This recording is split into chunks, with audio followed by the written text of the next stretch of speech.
Hello, family, and welcome to another episode of Role Models Expert Cafe interview. I am Dr. L, your host, the Parent Whisperer, and today with me I have a special friend of mine, Miss Kelly Nault. She's amazing. I had a chance to talk to her, and I love how she shows up and her message. And I wanted to have her on the show to share about her expertise with you. I love what she does, and she has a very interesting background as well. So, Kelly, thank you for being with us today and being on the show. Tell us a little bit about yourself and who you are and what your mission and your message is, and then we'll dive right into it afterwards.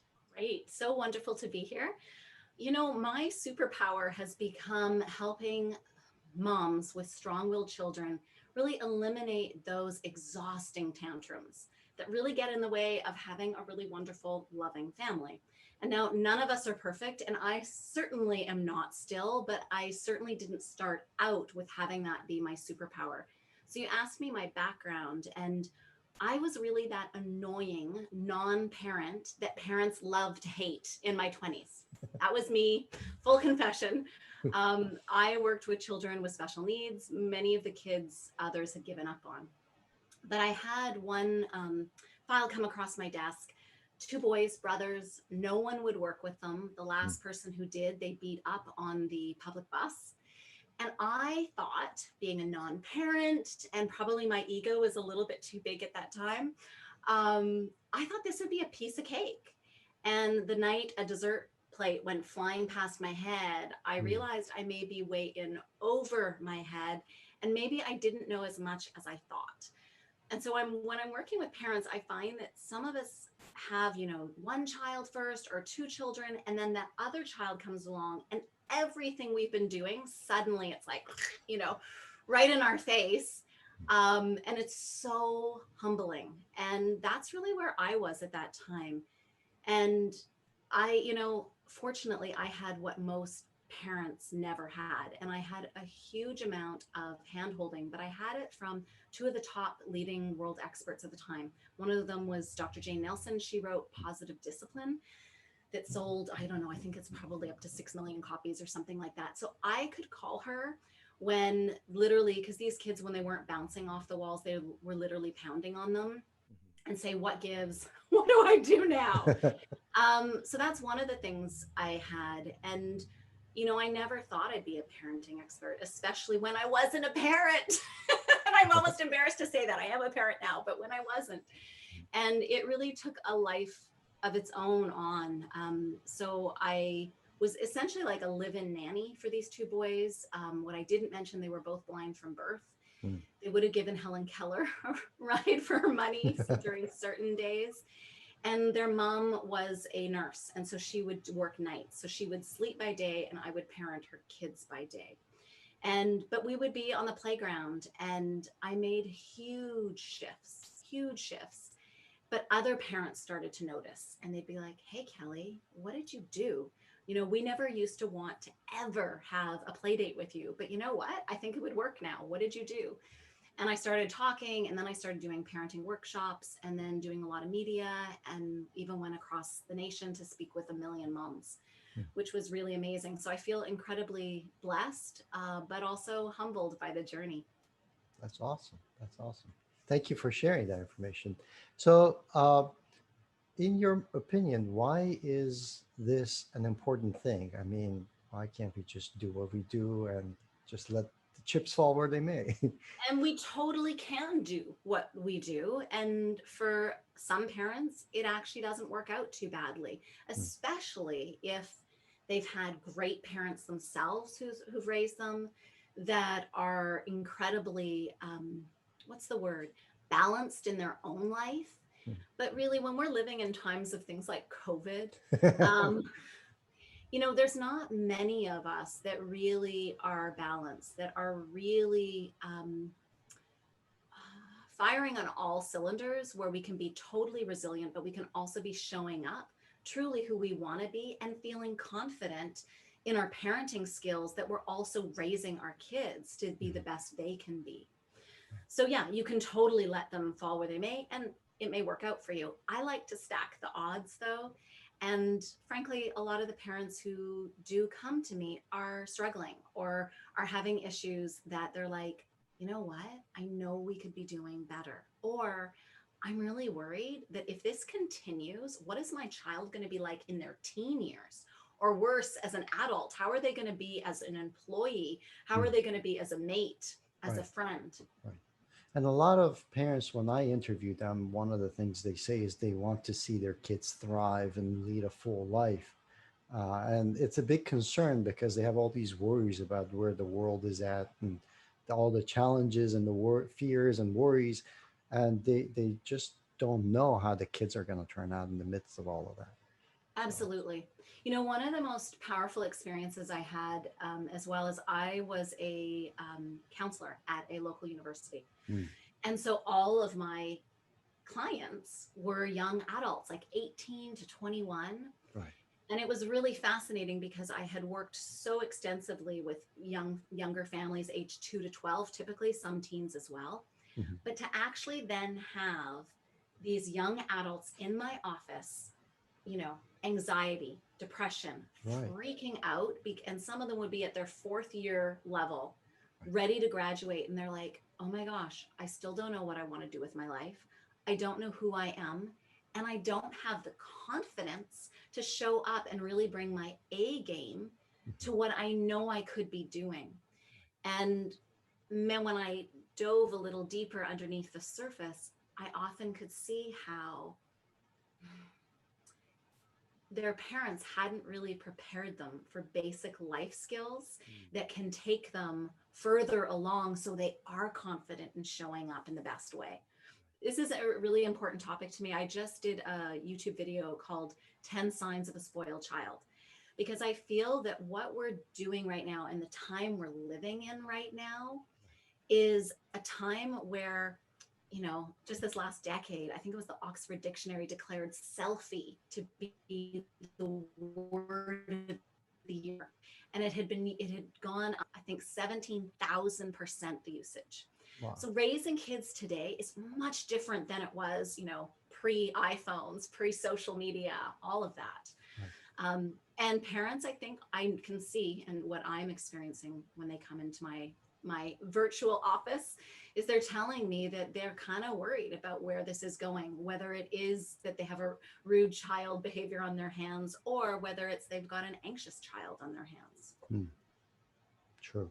Yeah. And actually, one of the things that I know from my days in the clinic is now with autism spectrum disorder, even if it's high functioning, a lot of these kids have underlying cases of anxiety and depression going on because their picture of reality and what is going on inside of them doesn't quite match. And they're always worried whether they're appropriate or inappropriate, and whether their actions or reactions to circumstances is something that they need to be doing. And this kind of perpetuates exactly what you're describing. And it's more prevalent than ever before in the young population as well. So, uh, tell us this. What are some of the challenges that you see parents as well as kids face before seeing you? And then also in working with them, what are some of the things that they actually have to overcome as challenges? Great questions.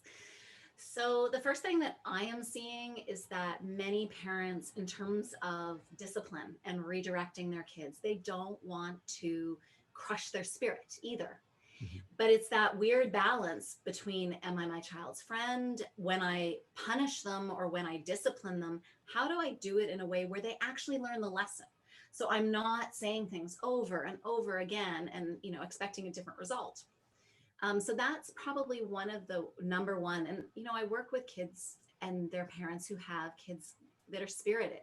And so those are the children, they're a lot harder to parent. Stubborn children, you know the one, I know you know them. Yep.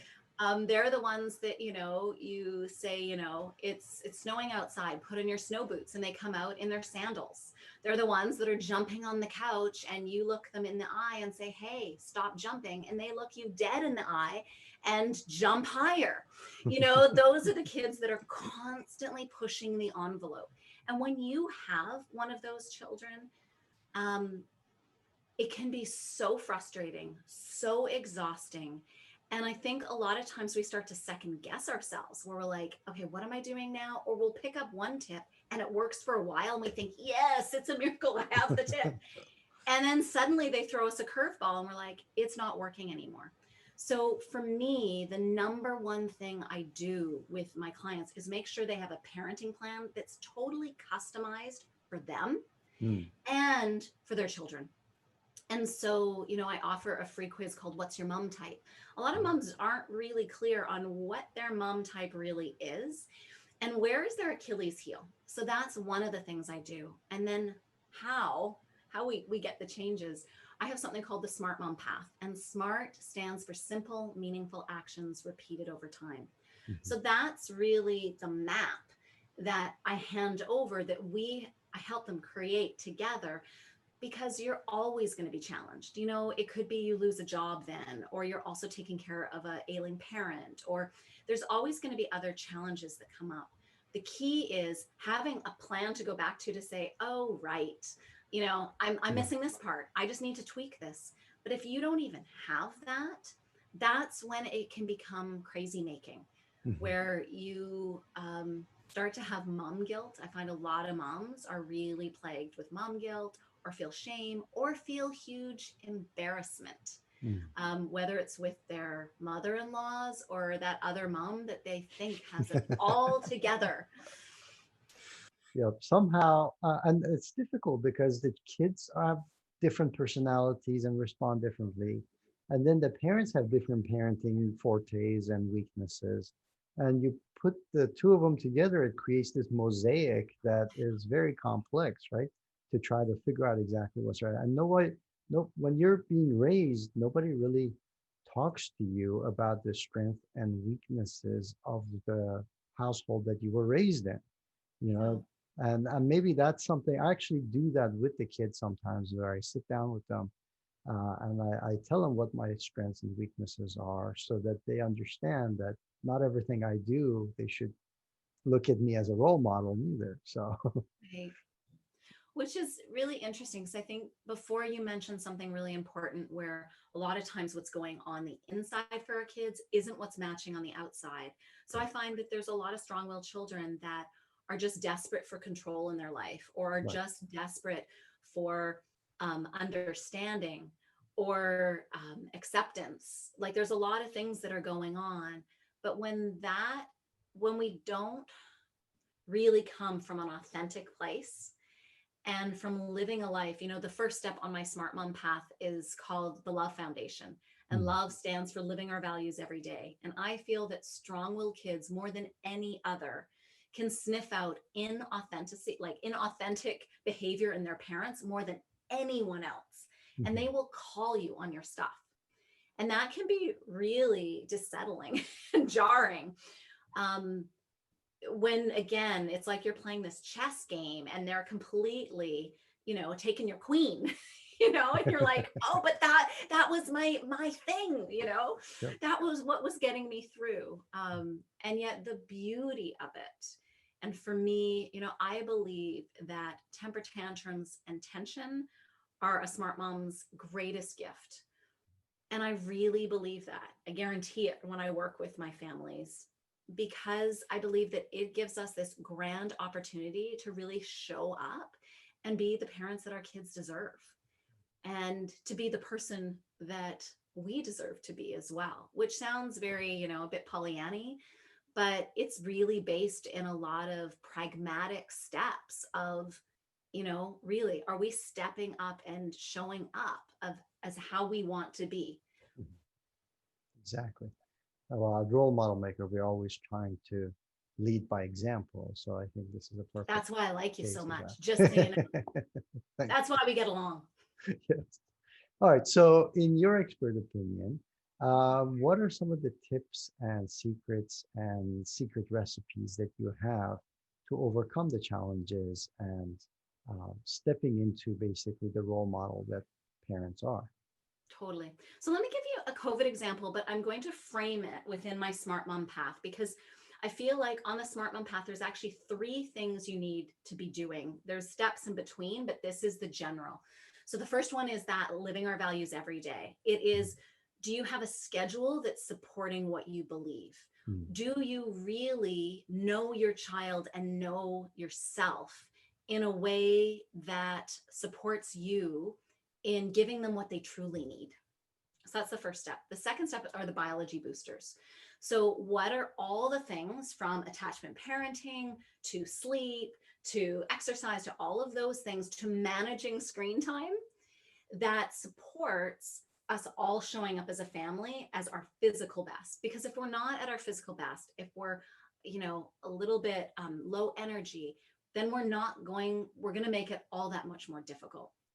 The final step is luminous parenting, which is really how, when you are disciplining or redirecting, how do you do it in a way that brings out your best and their best in a way that teaches the lessons, but also ensures that you can weather those temper tantrums, even the Academy Award winning ones, in a way that actually bring you closer together. So those are the three steps. And one of the examples I was just going to go back to, because it's a kind of a neat COVID example. I was realizing it with my own 13-year-old. He is a strong-willed child. Fortunately, I had a lot of practice before he came along. But it's been interesting. We've been doing a lot of like shared household cooking and helping out more, especially with all of us being home more. Mhm. And I was realizing that when I was giving him recipes, or I was like encouraging him, like, okay, what recipe are you making? Is it balanced? Is it this? Is it that? And really micromanaging. And believe you me, I can fall into that helicopter parenting myself. So one of the things that happen is we started to get those pre-made meals. I don't do it every week, but I do it a couple times a month. Mhm. And he loves it because he takes complete responsibility for it. And so it's something he takes out of the box. He's in control of it, and I have nothing to do with it. The rest of Mhm. the household has nothing to do with it. So he can really take ownership of it.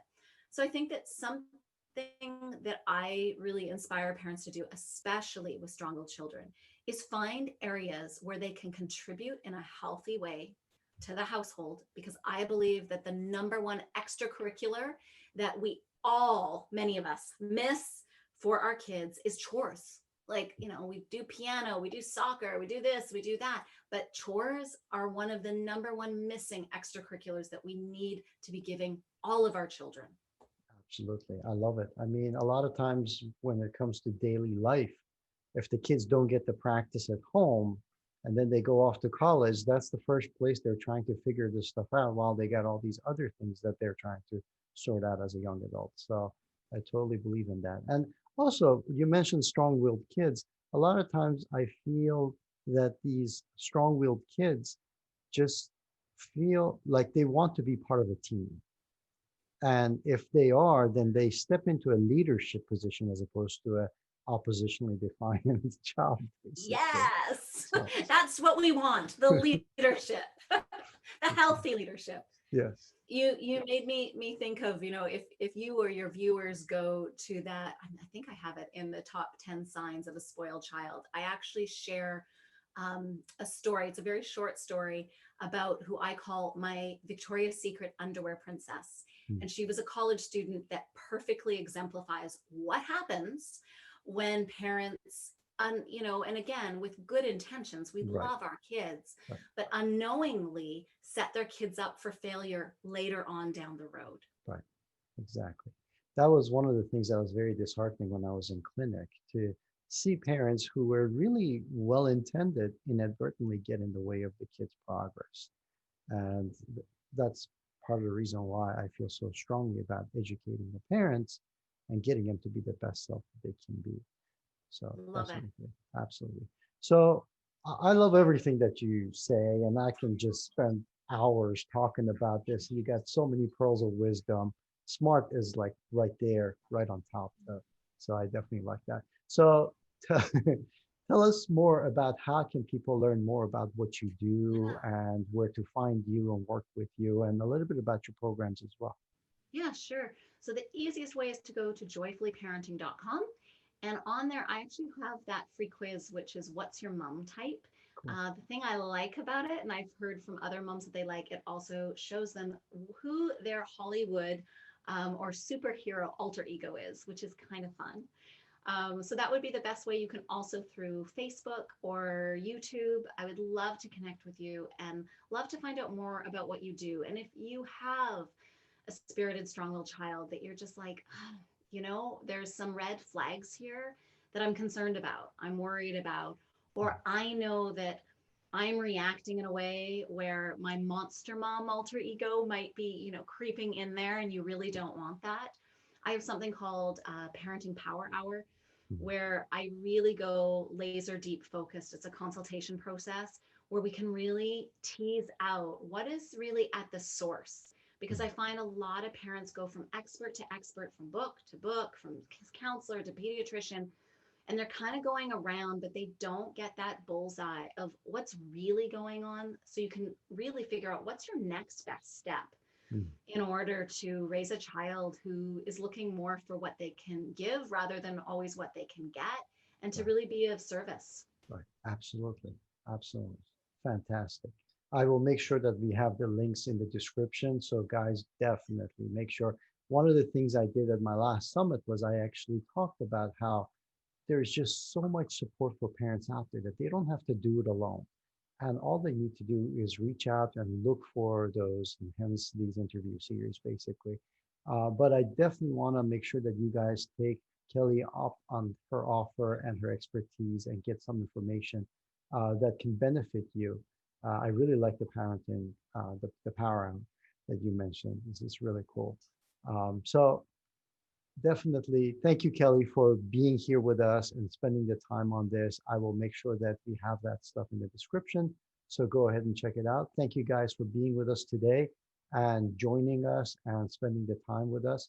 And for those of you who have not subscribed, go ahead and click on the subscribe button as well so that in the future, whenever we have these interviews coming up, you'll be the first ones to see it and benefit from it. And Kelly, any final words of wisdom for our audience today? Hmm. I going back to that a strong-willed child needs a strong-willed parent Hmm. who's living a full and joyful life. And if I can be of support or Dr. L could be of support, we're here. Absolutely. I love it. I have seen some amazing parents in my time trying to get the kids to the next level. And I think every parent is a superhero, whether they realize it or not. I So know that true. you guys, as parents, your kids look at you as superheroes. You have special powers that they don't have. You make sense of the world like they can't. And they look up to you for that. So definitely, definitely know that we are just mentors. We are people that are out there ready to serve you, help you be able to help the kids become the next role models and future leaders for this world and to share their message in the world that so desperately needs them. So I appreciate you for being there and hope to see you on future episodes. Thank you, Kelly. Thank you, guys. Bye. Cheers.